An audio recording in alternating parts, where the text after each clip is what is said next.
Hi, my name's Oscar. Yo, the flow delicate, yet heavily relevant, most definitely heavenly sent. And this is my story. In reverence to assembly of mentally trends, it transcend a realm that never ends and steadily set sentences filled with intelligence, metaphors, similes, subjects, and predicates. I was born in Mexico. Dad moved out to Chicago to look for work. Then we moved to California when I was about like 4 or 5 years old. I grew up in the Bay Area, a normal kid, did teenage stuff when I was in high school.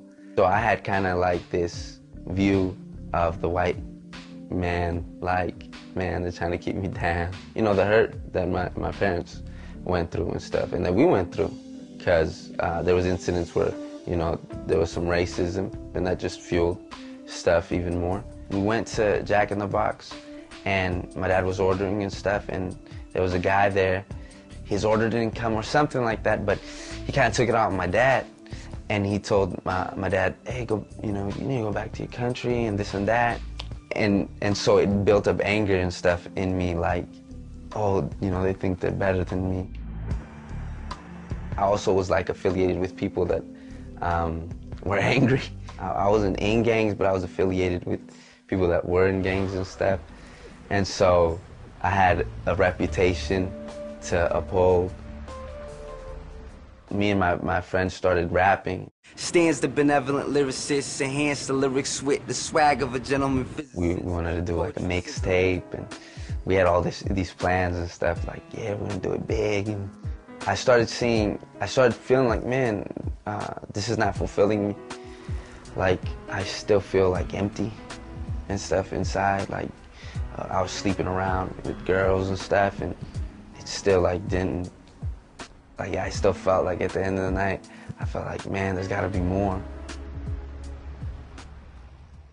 Now I'm in college. At this point, one of my best friends, Luis, had gotten saved at Delta College.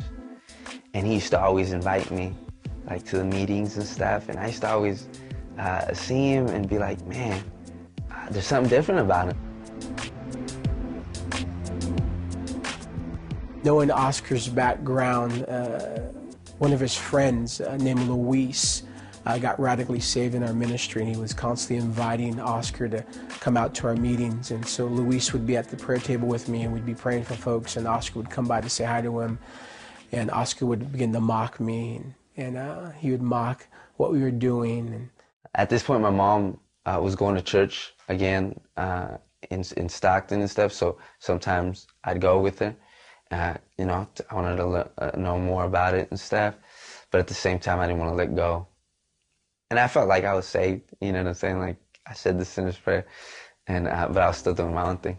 And so we would constantly just love on Oscar, and he would see the miracles, he would see the students praying for other students, and I know that began to affect him inside. And then just with myself, like, I didn't like myself and stuff. Like, I would always try to make myself better somehow and stuff, and I would try to find it in girls and parties and stuff like that. And it came to the point that I was just like, man, you know what, I think I'm gonna try Luis, because he kept inviting me to this meeting on Delta College. And so we would constantly invite him out to our meetings until one day he just gave in, and it was at that meeting that he had a radical encounter with Jesus.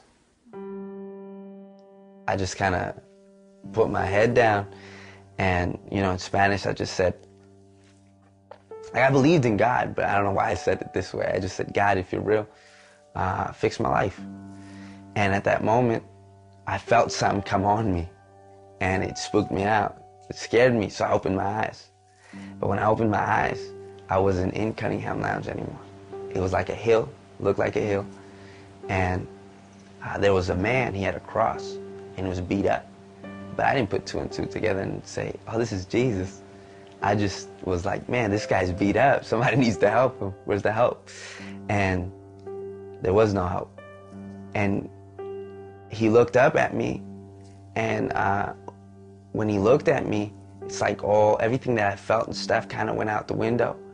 And I started feeling all these different emotions at the same time, like love and just like, I wanted to laugh, I wanted to cry.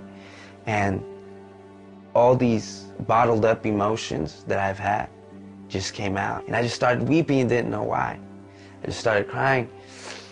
And when he looked at me, I knew, oh, this is God. I think the radical change that I've seen in Oscar is that he went from mocking us to being one of the biggest voices on campus. He's preaching now, open air outreach, he's telling people about Jesus. He's a radical evangelist on campus. He's leading people to the Lord. My heart's to encourage people in the hip-hop community and to see them, see their dreams realized, knowing that God is good and God has the best interest for them. There's like 6.6 billion people on the face of the earth, and I'm just a kid, you know? And so I said, God, you know, if you would do that for me, like, I want to get to know you. So, because you gave your life for me, I'm going to give my life to you.